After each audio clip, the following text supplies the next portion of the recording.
Shalom. All praises to the Most High Yahweh, Bahashem, Yahweh Shai, Bahashem, Rakakwadash.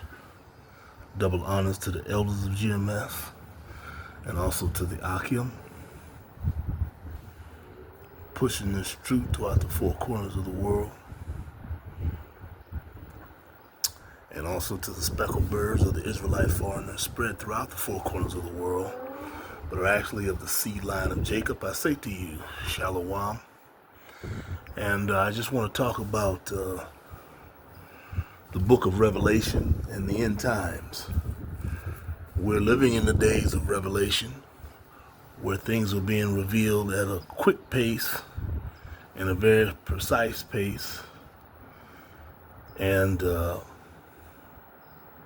basically everything up until now the Bible has been correct about, and everything corresponds.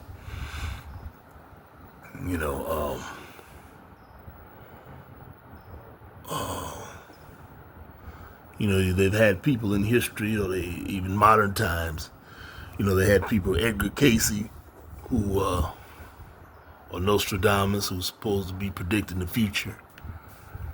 And Edgar Casey, he write things down in his sleep. He talks in his sleep, and they write it down, and and you have these people now who say they know the future and all this. And,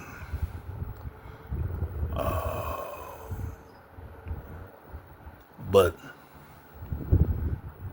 the best predictor of the future is the Bible. It is undefeated, hands down.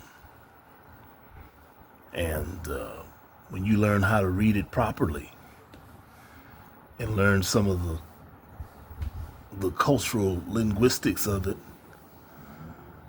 how it is in its original text, and break it down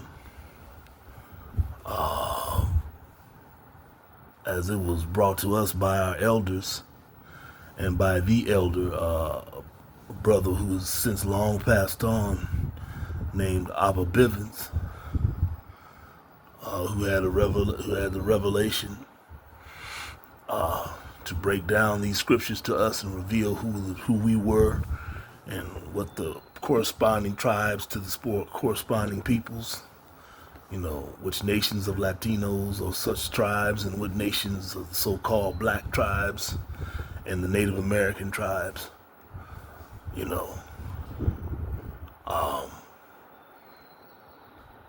So revelation simply means to reveal, and it's talking about these last days.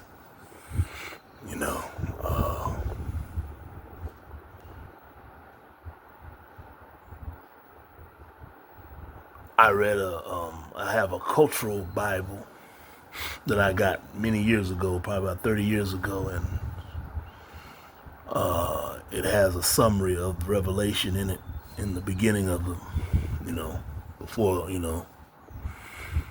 in the literature part, and it talks about, it was written by John, who was in Patmos around the first century, around the year 95, which is true. And he was writing it to his fellow brethren who was being persecuted, which is true. And it was encouragement in times of persecution. And I'm sure they were encouraged by it, but it's also about what's getting ready to happen, which had not and was not nowhere close to happening during his time, but is unfolding right before our eyes, in my time, in our time.